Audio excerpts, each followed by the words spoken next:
समझना है कि जो इंसुलिन बना है, ठीक है, इसका क्या काम होता है हमारी बॉडी में, ये हमें समझना है, ठीक है। चलो अब इसको समझते हैं। अब जैसे मान लो तुम जैसे डेली खाना खा रहे हो, तो मान लो 18 से 2000 किलो कैलोरी इतना खाना खाए, ठीक है।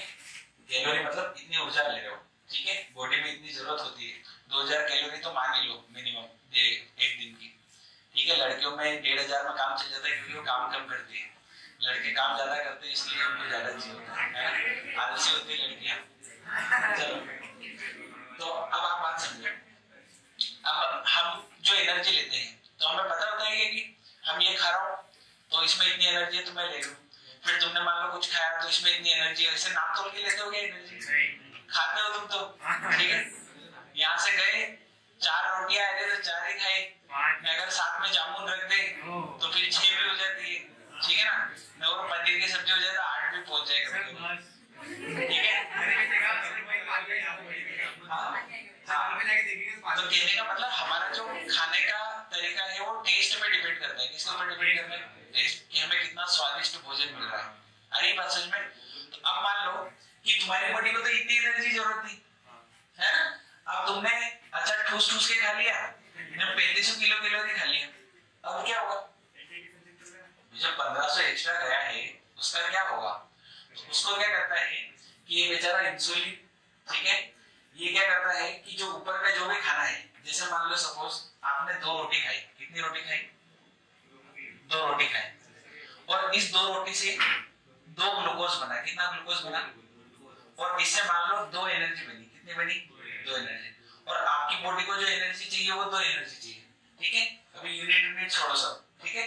अब आपने मान लो कि अच्छी पनीर वनीर से खाया तो 5 खा ली, ठीक है। तो यहाँ से ग्लूकोज कितना बनेगा? 5 ग्लूकोज बनेगा। अब आपको एनर्जी तो 2 चाहिए, आपको एनर्जी तो 2 चाहिए, तो बचा कितना? 3 ग्लूकोज बच गया। तो अब इसका क्या होगा? तो ये क्या करता है, इस ग्लूकोज को फैट में कन्वर्ट कर देता है।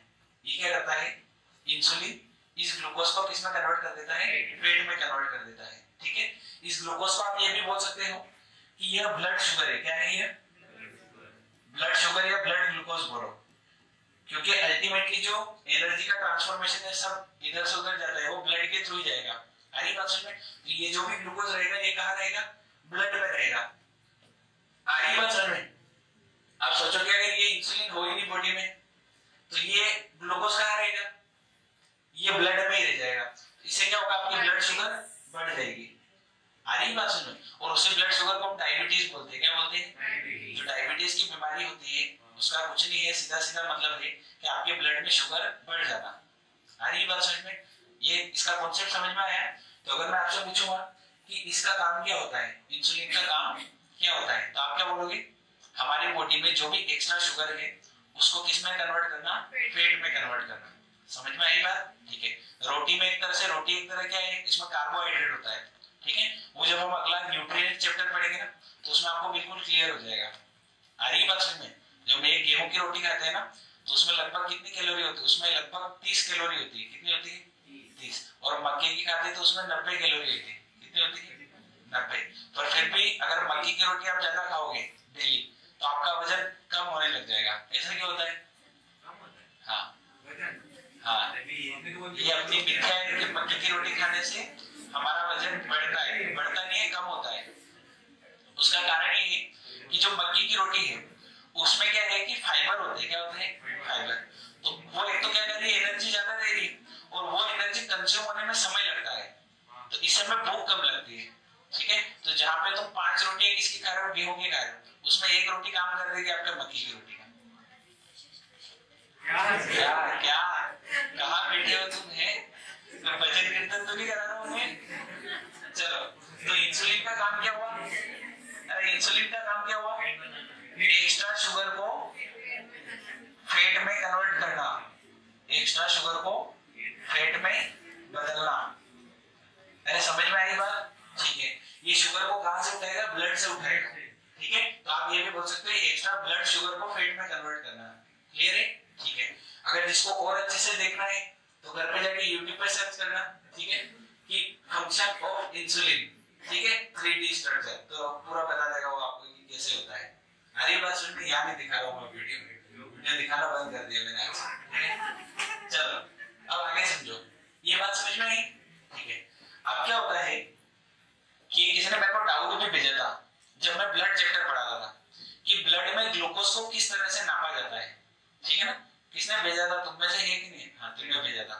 तो उसमें ब्लड में ग्लूकोज को नापना, और हमने वहां पे क्या पढ़ा था, वहां पे कुछ दूसरा पैमाना पढ़ा था, हेमोग्लोबिन को नापना पड़ा था।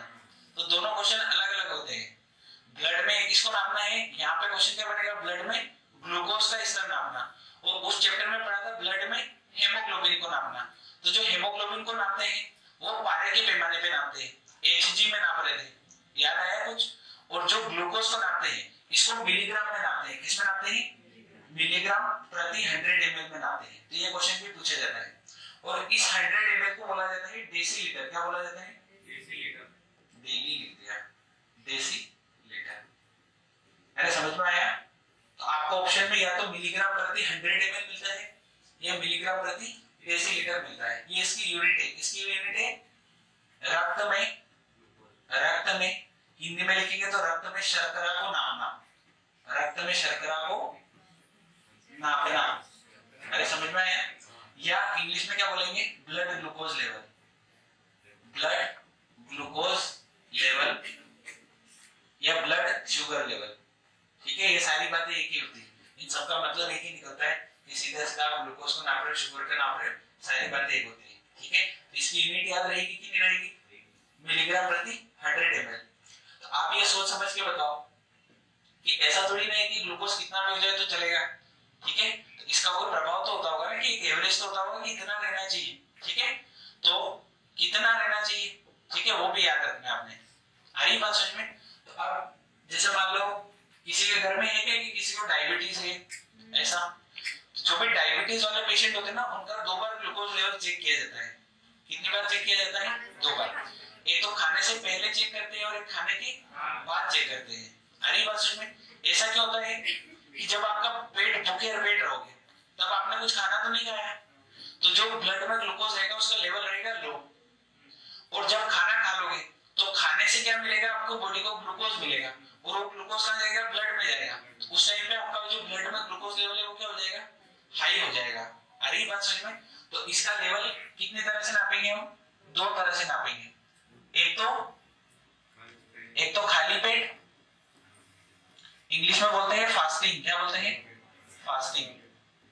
और एक आफ्टर मील, ठीक है, खाना खाने के बाद, खाने के बाद। तो दोनों में लेवल आता है खाने के बाद। चल, ये बात समझ में आई, ठीक है।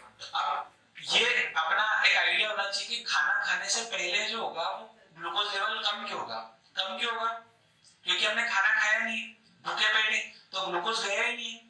ब्लड में जो ग्लूकोज फैलेगा था वही है, और जैसे ही खाना खाएंगे तो वो जो है ग्लूकोज कहाँ चला जाएगा, ब्लड में चला जाएगा। आरी बात में। और जितना उसको जरूरत है उसके अलावा अगर कोई ग्लूकोज बचेगा तो उसको इंसुलिन क्या करेगा, पेट में कन्वर्ट कर देगा। आरी बात समझ में, क्लियर है बात, ठीक है।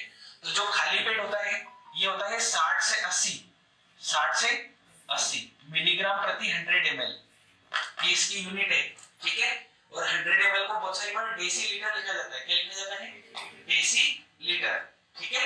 और जो खाना खाने के बाद होगा वो कितना होना चाहिए, तो ये होता है 120 से 140। कितना होता है, 120 से 140।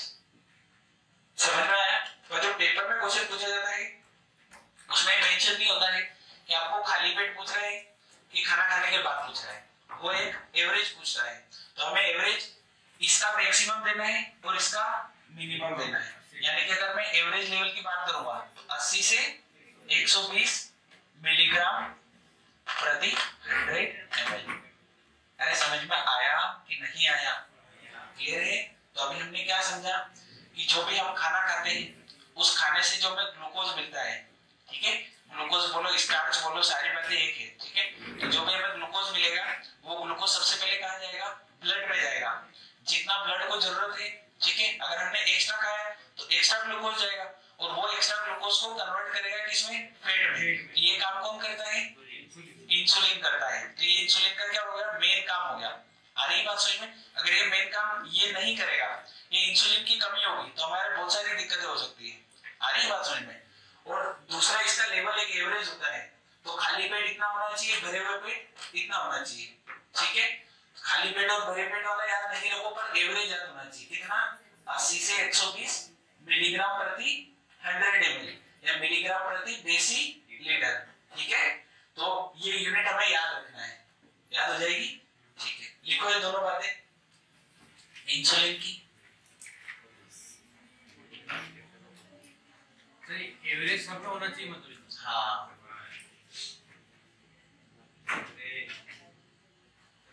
तो अभी तुम्हारा ग्लूकोज लेवल वो कैसा है? आफ्टर मील वाला है कि पहले वाला ही है? पहले वाला है। पहले वाला है। तो आपकी आफ्टर मील वाला हो। मैं तो सुबह उठूं नहीं, खाना चाहिए मेरे।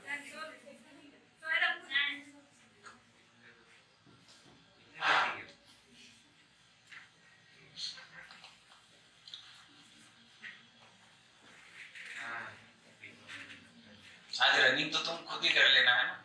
खुद ही कर रहे हो। तो सर सही में छुट्टी है क्या? सर सही में छुट्टी है क्या बताओ? पता नहीं, बाकी मैं तो घर जाऊंगा। ऐसे ये बात थोड़ी होती है। अब क्या बोल हम कह रहे हैं शाम को मैडम को पूछे हैं, बोले शाम को 10 ग्राम तोड़ा के दी 7 बजे। आप टीचर 9-10 ग्राम सही है। आधा फिर हम ही जाए। फिर बताओ यहाँ खाना मिलेगा ना घर पे मिलेगा? दोनों तरफ से जाऊंगा मैं। क्या? मैं खुद बना लूं, फिर इतने पैसे किस लिए बिगाड़े? समझ गए ना?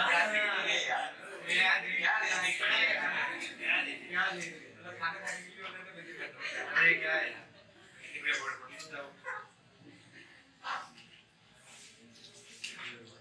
अगर आदमी केवल 2 ही काम खुद कर सके ना तो वो शादी नहीं करे जीवन में। एक तो कपड़े खुद धो ले, एक खाना खुद बना ले, बस। हाँ, उसकी भी थोड़ी बहुत दिक्कत चलो है, बाकी ठीक है चलो। हाँ, तो जैसे तेरी करते अरे यहाँ तक समझ में आया कि नहीं आया? याद रहेगा कि कोई डाउट है यहाँ तक? ठीक है, अब आगे समझो। हटो, अब आगे समझो। अगर मैं आपको बोलूं कि जो इंसुलिन है, ठीक है, और जो ब्लड शुगर है, ब्लड शुगर, तो इन दोनों में कैसा रिलेशन होना चाहिए? इनवर्सली वाला या डायरेक्टली वाला? मतलब व्युत्क्रमानुपाती होने चाहिए या समानुपाती होने चाहिए? खुद आइडिया लगाओ। व्युत्क्रमानुपाती होने, क्योंकि अगर इंसुलिन ज्यादा है तो ये क्या करता है कि ब्लड के अंदर से शुगर को खींचता है और फैट में कन्वर्ट कर देता है। तो अगर इंसुलिन ज्यादा है तो ये ब्लड शुगर को कम कर देगा, और अगर इंसुलिन कम है तो ब्लड शुगर ज्यादा हो जाएगी। तो इन दोनों में अगर मैं आपको रिलेशन बोलूंगा तो कौन सा होगा?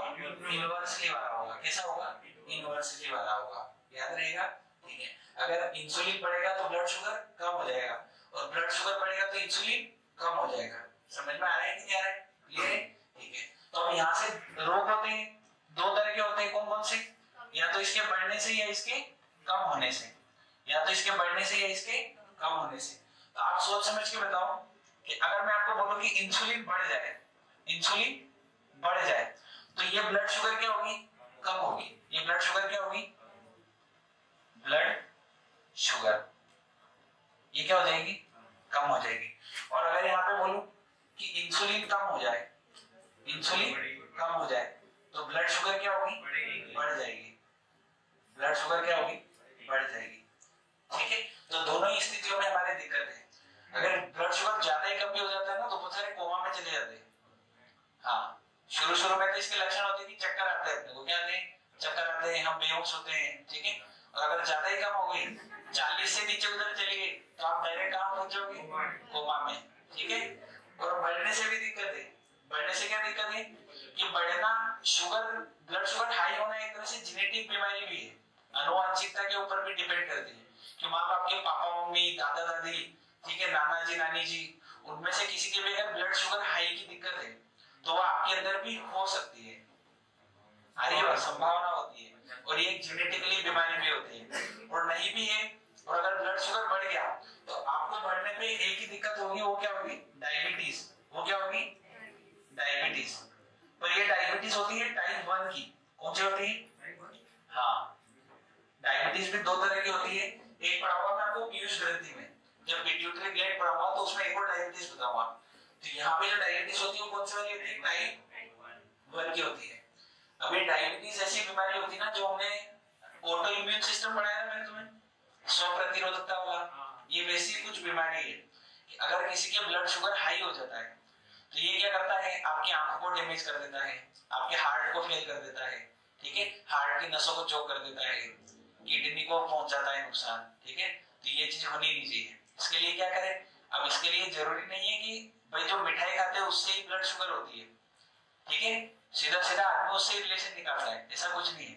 ये है कि जो मिठाई होती है उसमें ब्लड शुगर या ग्लूकोज की मात्रा थोड़ी ज्यादा होती है, बाकी हो तो आपके नॉर्मल खाने से भी सकती है।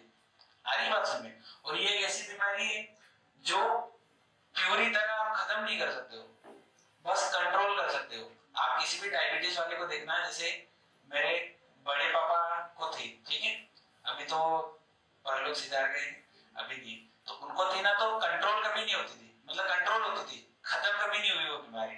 इसके लिए वो मीठा छोड़ देते हैं, चाय फीकी पीते हैं। आ रही बात समझ में? या बहुत सारे ऐसे आते हैं जिनमें ग्लूकोज की मात्रा बहुत कम होती है, ऐसा कुछ नेचुरल मीठा वाला लाते हैं वो, तो वो भले वो खाते हैं कभी कभी, बाकी नहीं खा सकते थे। आ रही बात समझ में? तो इनका ध्यान रखना है अपने को, ठीक है।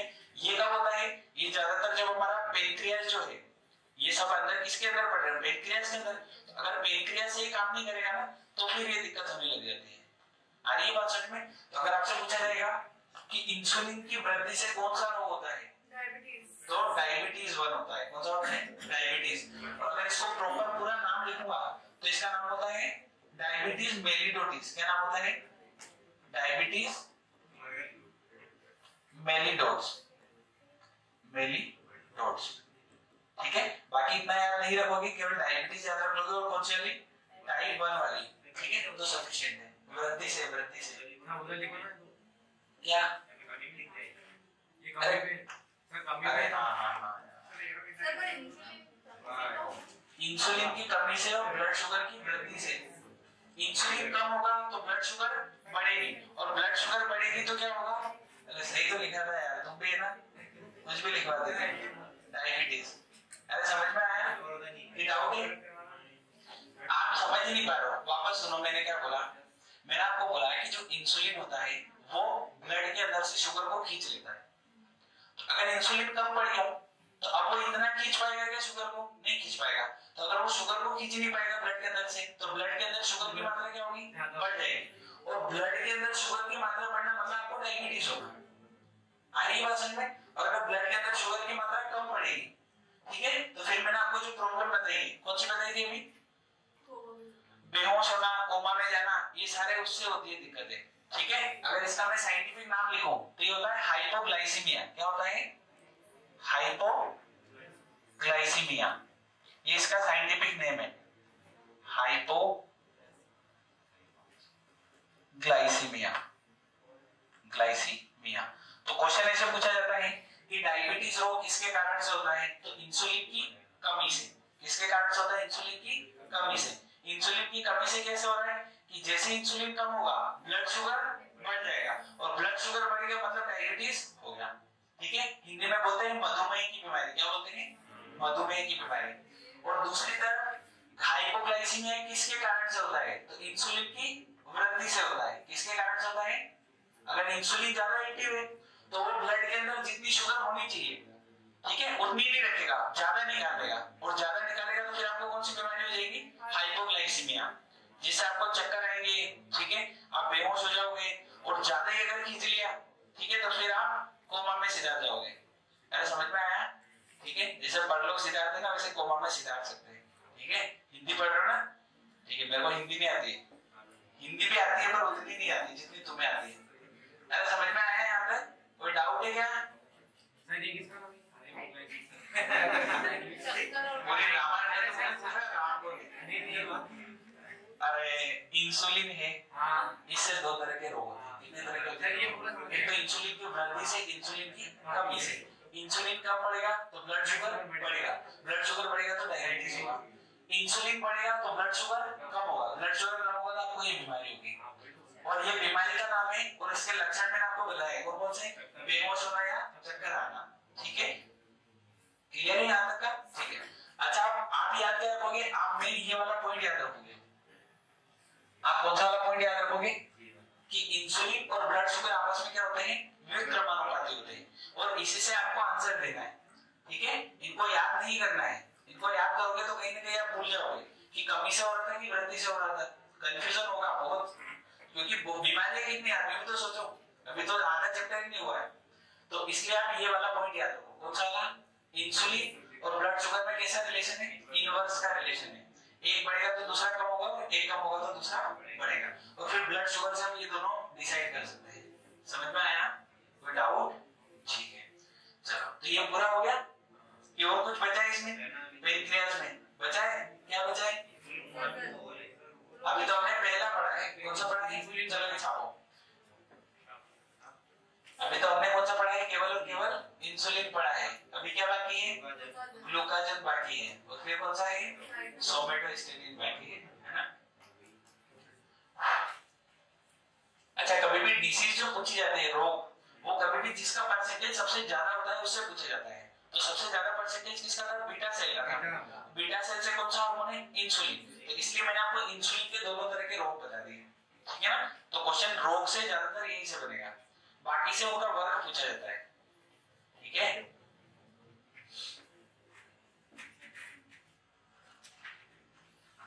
थोड़े नाम तो कठिन है देखो, है ना? इसलिए आधे लड़के बायो नहीं लेते हैं, ठीक है, मैथ्स लेते हैं। इसलिए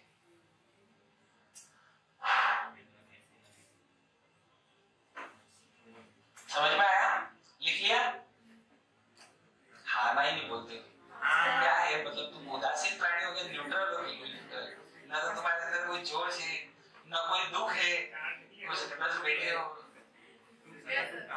जैसे किसने पीछे बार बार बजाओ गनमैन ने उसने पकड़ पकड़ के बिठा दिया अंदर के जैसे। चलो सेकंड, अब सेकंड है कौन सा? ग्लूकागन। कौन सा है? ग्लूकागन। ठीक है, अब बताओ ये किससे हार्मोन स्रावित होता है? अल्फा सेल से। किससे होता है? अल्फा सेल से। तो बहुत सारे लोग क्वेश्चन तो यही बनाते हैं ग्लूकागन एक प्रकार का है, तो ये ग्लूकागन से ग्लूकोज जैसा लगता है अपने को, ठीक है, तो अपन उतने ही ग्लूकोज लगा देते, पर एक प्रकार का क्या है? ये हार्मोन है। ये क्या है? एक प्रकार का हार्मोन है। अरे समझ में आया? ठीक है, जो कहां से रिलीज होता है? मेन पॉइंट देखें तो अग्नाशय से, और अग्नाशय में कहां से? तो अल्फा सेल से। ठीक है, तो इसका काम क्या है? इसका काम है जस्ट इंसुलिन का उल्टा। क्या काम है इसका? जो काम इंसुलिन करेगा उसका जस्ट उल्टा काम कौन करेगा? ग्लूकागन करेगा। अब बताओ इसका क्या काम हो सकता है?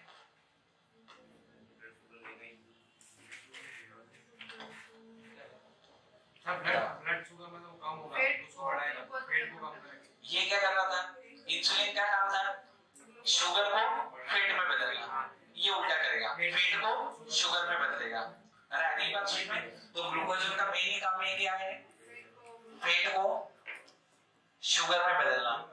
शुगर यानी कि ग्लूकोज, ठीक है, इसमें बदलना, ग्लूकोज में बदलना। और अगर ग्लूकोज में बदलेगा तो हमें क्या मिलेगी? एनर्जी मिलेगी। भाई खाने से तो एनर्जी मिलती है, सीधी सीधी बात है। तो ये एक तरह से काम क्या कर रहा है? ये हमारे ब्लड शुगर को मेंटेन करके रखता है। क्या करता है? हाँ, जिस दिन ये काम करना बंद कर देगा तो उस दिन जो बेचारा वो उधर भेज रहा है, पेट में भेज रहा है, तो बढ़ता जाएगा। ठीक है, अब ये काम कहाँ आता है वो समझो। जैसे बहुत सारे लोग ऐसे होते हैं जो कितना भी खाओ उनको कोई फर्क नहीं पड़ता है, आखिरी बात समझ में, वैसे के वैसे रहते हैं, पतले दुबले। ठीक है, या फिर एक तरह से आप ये देखो कि ये कहाँ काम आ सकता है? पेट को शुगर में। तो जो पतला आदमी होगा, मान लो कहीं पहाड़ पर्वत में फंस गया हो आपातकालीन स्थिति में, ठीक है, अब उसके अंदर तो बेचारे के अंदर फैट है ही नहीं, खाना भी मिल रहा है, ठीक है, तो फैट तो है नहीं, उसको ग्लूकोज मिलेगा ही नहीं, एनर्जी मिलेगी नहीं, तो वो बेचारा जल्दी निपट जाएगा। ठीक है, जब मान लो थोड़ा मेरे जैसा हो तो अगले 10 एक दिन भोजन नहीं मिले तो इतना तो कट जाएगा अंदर से। आ रही बात समझ में? इसलिए हल्का फुल्का क्या है कि मेंटेन रखना चाहिए, है ना? अरे समझ में आई बात? ठीक है, तो ये एक्चुअली इसका काम क्या होता है, फैट को शुगर में बदलना। मतलब जैसे मान लो आपको 10-12 घंटे खाना ही नहीं मिले, आप उपवास हो, ठीक है, आपका फास्ट है, तो व्रत के दिन फिर भी आप चल फिर रहे हो, काम कर रहे हो, तो कहां से मिल रही है एनर्जी, हरी बात सुने। तो आपके अंदर जो भी स्टोर्ड फैट है, संचित वसा, तो उसको कन्वर्ट करने का काम कौन कर रहा है, शुगर में कौन कर रहा है, ग्लूकागॉन। तो उपवास के समय में सबसे ज्यादा कौन सा हार्मोन एक्टिव होता है, ग्लूकागॉन, ठीक है, और ये किससे स्रावित होता है, अल्फा सेल से। अरे याद रहेगा, कार्य समझ में आया इसका, ठीक है। सबसे ज्यादा एक्टिव कब होगा, उपवास के समय, उपवास के समय, ठीक है। अब किसी के अंदर पेट है ही नहीं, तो उसको क्या मिलेगा बेचारे को। अब जैसे अपने जयंती पे देख, अब इसके अंदर से क्या कटेगा, वो चीज हो जाती है। चलो लिख लिया दोनों समझ में आए कि नहीं आए, अरे दोनों समझ में आए कि नहीं आए। सीधा सीधा है, इंसुलिन की बातें करके याद होनी चाहिए कि एक तो उसके खोजकर्ता का नाम याद होना चाहिए कि इंसुलिन की खोज किसने करी, ठीक है। इंसुलिन कहां से स्रावित होता है, कौन से हार्मोन से, तो बीटा से, ठीक है। और इंसुलिन का मेन काम क्या है, तो मेन काम एक ही है, क्या है, शुगर को फैट में कन्वर्ट करना। और शुगर अगर कम ज्यादा होगी तो हमारी दिक्कत हो सकती है, ठीक है, और दोनों दिक्कतें हमें याद है, ठीक है ना। और शुगर लेवल कितना होना चाहिए हमारे ब्लड में, वो भी हमें याद रखना है, कितना लेवल होना चाहिए, 80 से 120, ठीक है। और कभी गलती से खाली पेट का पूछ ले तो 60-80, और इधर भरे हुए पेट का पूछ ले तो 120 से 140। और दूसरा है कौन सा, ग्लूकागॉन। ग्लूकागॉन का नाम क्या है, ये एक प्रकार का हार्मोन है जो सबसे ज्यादा कब एक्टिव होता है, उपवास के समय में। और इसका काम जस्ट इंसुलिन का उल्टा है, ठीक है। इंसुलिन जो काम करेगा, क्या करेगा, शुगर को फैट में कन्वर्ट करना, ये क्या करेगा, फैट को शुगर में कन्वर्ट करेगा। अगर दोनों में कोई दिक्कत, क्लियर है बातें, ठीक है। क्या मैं बोलते हो, तुम कैसे थक गए, तो बैठे हो। चलो अब तीसरा कौन सा था, अरे तीसरा कौन सा था, सोमेटोस्टेटिन।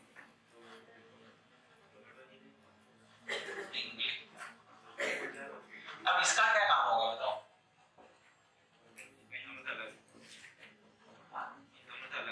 इन दोनों से अलग होगा कुछ, है ना। चलो अब ये क्या करता है वो समझना। जैसे मान लो तुम रोज का 200 ग्राम खाना खाते हो, कितना खाते हो, 200 ग्राम, अरे यार ज्यादा लिखिए, 1000 ग्राम खाते हो, कितना खाते हो, 1000 ग्राम, ठीक है। वैसे इतना कोई खाता नहीं है, 300-350 ग्राम खाते हैं ज्यादा से ज्यादा, है ना। फिर भी मान ले तुम्हारे हिसाब से कि 1000 ग्राम तो खाते होंगे। अब होता क्या है कि मैं आपको बोलूं कि ये जो 1000 ग्राम है, ये मान लो आपकी बॉडी में 4 घंटे में पच रहा है, कितने घंटे में पच रहा है, 4 घंटे में, ठीक है। तो अगर मैं आपसे इसका रेट पूछूंगा, दर तो समझते हो ना, दर गणित में पढ़ा तुमने, दर किसको बोलते हैं, समय के सापेक्ष को ही दर बोलते हैं। प्रति 1 घंटे में, प्रति 1 मिनट में, प्रति 1 सेकंड में, ये सारी चीजें किसको दर्शाती है, दर को दर्शाती है। जैसे मैं आपको बोलूं कि आपकी जो धड़कन है, आपकी धड़कन कितनी चलती है, तो 72 बार प्रति मिनट। तो ये जो प्रति मिनट है, ये क्या है, दर है, ये क्या है, दर है। तो यहाँ पे आपकी दर कितनी होगी बताओ, 250 ग्राम प्रति घंटे। अरे समझ में आया, ठीक है। तो जो भी हम खाना खाते हैं और वो खाना पचता है, ठीक है, ये जो भी हमारी बॉडी में क्रिया हो रही है, धड़कन वाली सारी चीजें, इनको मैंने आपको एक टर्म बताई थी, मेटाबॉलिज्म, ठीक है। मेटाबॉलिक समझाया था कि नहीं समझाया था, ठीक है। तो ये सारी क्रिया होती है उपापचय, क्या होती है, उपापचय, समझ में आई बात, ठीक है। तो इसका काम क्या होता है, इसका एक होता है बीएमआर को नियंत्रित करना। अब ये बीएमआर क्या है, परीक्षा में ये लिखा हुआ आता है, बीएमआर को नियंत्रित रखना, ये ऐसा लिखा हुआ है। अब ये क्या होता है बताओ,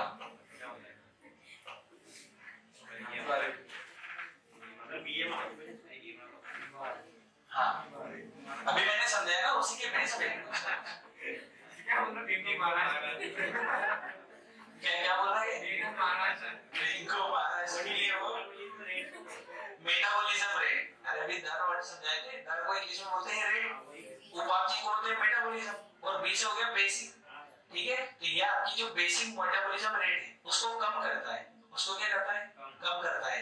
कहने का मतलब जैसे मैं आपको अभी समझा रहा था कि मान लो आपने 1000 ग्राम खाना खाया, ठीक है, 1000 ग्राम खाना खाया और अब ये मान लो 1 घंटे में पच गया, ये 1 घंटे में पच गया, तो आपको और खाना चाहिए, फिर खाओगे फिर पच गया तो और चाहिए।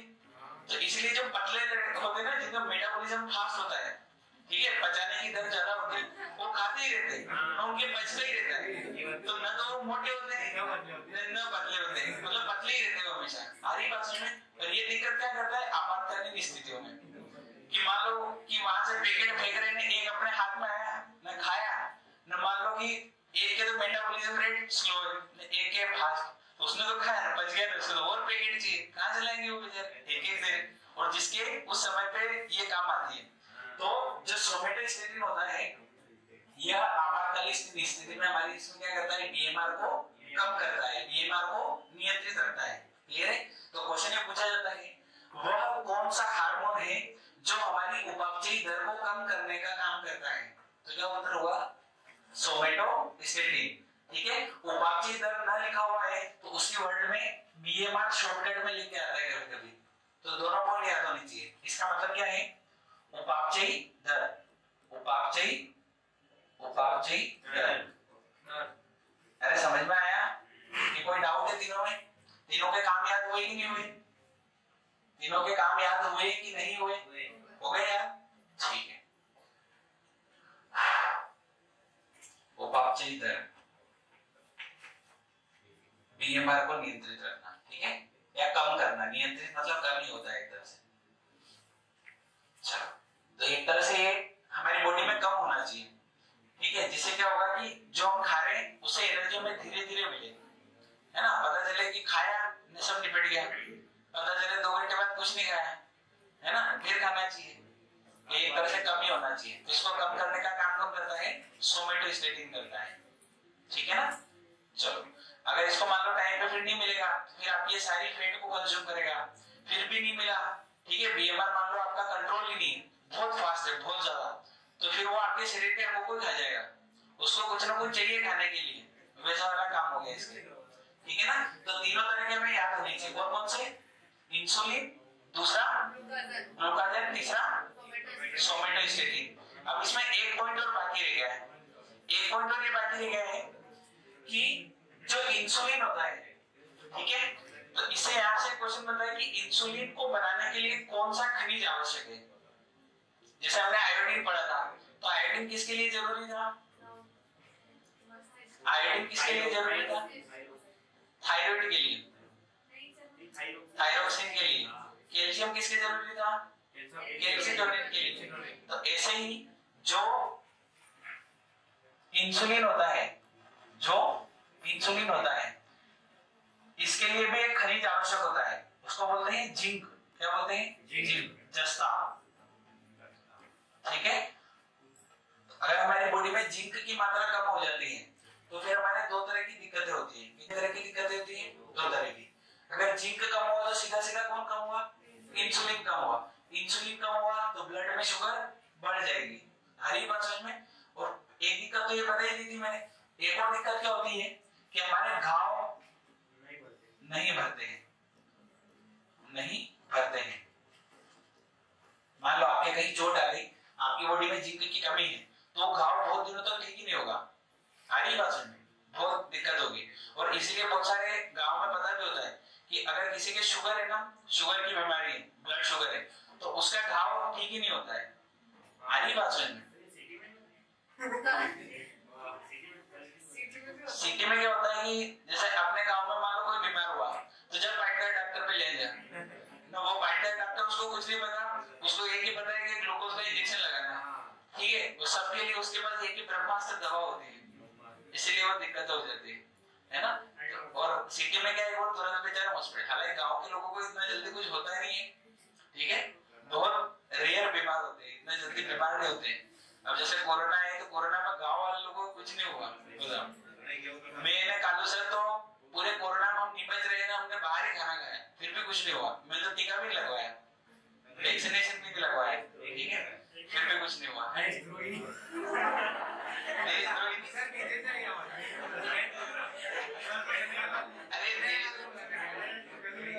मतलब मुझे पता है कि मेरी इम्यूनिटी पावर इतनी है कि कोरोना से लड़ जाएगी, ठीक है, तो मैंने नहीं लगवाया। अब जिसको कॉन्फिडेंस नहीं है उसने लगवाया है, हालांकि लगवाना चाहिए था। ऐसे क्या वो तो मैंने बनवा रखा है, गवर्नमेंट की नजर में मैंने टिका रखा हुआ, ठीक है, गवर्नमेंट की नजर में मैं बिल्कुल ईमानदार आदमी हूँ, पता है, सारी चीजें मेरे पास विद प्रूफ है, ठीक है, बाकी मैंने लगवाया नहीं लगवाया ये मुझे पता है। चलो तो ये समझ में आया कि नहीं आया, ठीक है। तो किसकी कमी से घाव बहुत देर तक नहीं बढ़ते या बहुत समय तक नहीं बढ़ते, क्या होगा, जिंक। और जिंक किसमें सहायता करता है, इंसुलिन को बनाने में, याद रहेगा। अगर खनिज पूछा जाएगा तो क्या उत्तर होगा, जिंक होगा। अब ये जब हम एक और चैप्टर आएगा उसमें स्पेशल सारे यही है, जिंक, फास्फोरस, कैल्शियम, इन सबको, सोडियम, इन सबको डिटेल में वहां पे भी पढ़ेंगे, ठीक है। पर हल्का फुल्का मैं इस टॉपिक में भी बताते जा रहा हूँ ताकि उस टाइम में आपका रिवाइज हो जाएगा। याद होगा यहाँ तक कि कोई डाउट है, क्लियर है, ठीक है। अब मैंने आपको एक होमवर्क दिया था, मैंने आपको होमवर्क दिया था कि इसके बारे में सर्च करके लाना।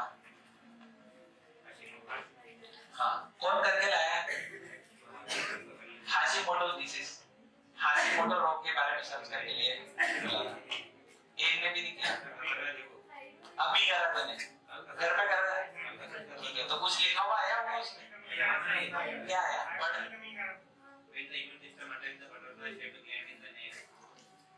इन हिंदी सर्च करा के तब समझ में आया, कुछ भी कर रहा है। हाँ चलो, तो हमें, अगर मैं आपको बता देता हूँ उसका सारांश क्या है, बाकी इससे जो क्वेश्चन बनता है ना वो ये बनता है कि यह रोग किससे संबंधित है। क्या क्वेश्चन बनता है, यह रोग किससे संबंधित है, तो यह रोग संबंधित है थायराइड ग्रंथि से। किससे संबंधित है, थायराइड ग्लैंड से संबंधित है। इसमें थायरोक्सिन, हाँ वही चीजें, ठीक है। ये एक तरह से वही बीमारी है, ऑटो इम्यून वाली बीमारी है। तो ये कुछ बीमारी ऐसी होती है जो हमें बहुत ज्यादा नुकसान पहुंचाती है, ठीक है। हाइपर, बस इतना याद रखना है कि इससे संबंधित है, ठीक है। इससे कभी क्वेश्चन नहीं बना है, पर रेयर केस में अगर पूछ ले तो हाशिमोटो याद होना चाहिए। कभी नाम सुनने को मिले तो है, तो किससे संबंधित है, ये थायराइड से संबंधित है, याद रहेगा, ठीक है। तो इसकी सारी बातें हमने पढ़ ली। इसकी पेनक्रियास की, ठीक है, पेनक्रियास से कौन कौन सी कोशिका होती है, किसने बनाया, और इनसे कौन सा हार्मोन बनता है, हार्मोन की सारे हमने काम भी पढ़ लिए, ठीक है। तो ये पेनक्रियास वाला पूरा टॉपिक हमारा खत्म हो गया। अब अगला हम कौन सा पढ़ेंगे, अधिवक्र वाला, एड्रिनल ग्लैंड, ठीक है। चलो, एड्रिनल ग्लैंड। अब आप बताओ कि अधिवक्र ग्रंथियों की कितनी संख्या होती है हमारे शरीर में, कितनी संख्या होती है, 2 होती है, ठीक है। और इनकी लोकेशन कहाँ होती है, दोनों किडनी के ऊपर होती है, ठीक है। तो ये कुछ ऐसे, मान लो आपकी ये 2 किडनियां होगी, ठीक है, एक तो ये हो गई और ये हो गई, और दोनों का जो वेट होता है लगभग 4 से 6 ग्राम होता है। कितना होता है, 4 से 6 ग्राम एक एक का वेट होता है, ठीक है। तो अब आप ये बताओ कि इन दोनों का सेम ही काम होता होगा कि अलग अलग काम होता होगा, बताओ। तो इन दोनों का काम सेम ही होता है, दोनों का काम सेम ही होता है, ठीक है। तो हम कोई भी एक के बारे में पढ़ेंगे, ठीक है ना। तो कोई भी एक, मतलब अगर मैं जो लिखा रहा हूँ वो दोनों के लिए सत्य है। आधी बात समझ में। अगर आपसे क्वेश्चन पूछा जाएगा कि अधिवक्र ग्रंथियों की संख्या कितनी होती है हमारे शरीर में, तो कितनी संख्या होती है, 2। इनकी लोकेशन कहाँ होती है, जो किडनी के ऊपर। वजन आपसे नहीं पूछा जाएगा, फिर भी नॉलेज के लिए कि 4 से 6 ग्राम का होता है, ठीक है। एक ग्रंथि कितने की होती है, 4 से 6 ग्राम की इनकी वेट होती है। अब ये ग्रंथि जो है ना, ये थोड़ी अलग है। अलग कैसे है कि इनका जो शेप है वो 2-3 लेयर में बटा हुआ होता है।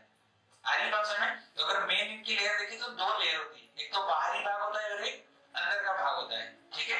इसको मैं वैसे मेन तो कल पढ़ाऊंगा, पर आज हल्का फुल्का बता देता हूँ ताकि तुम्हें कल पूछने के लिए कुछ रहे मेरे पास, ठीक है। हाँ, तो इसका एक भाग तो होता है अधिवक्र पिंड, एक भाग क्या होता है, अधिवक्र पिंड, और एक भाग होता है अधिवक्र वल्कुट। अधिवक्र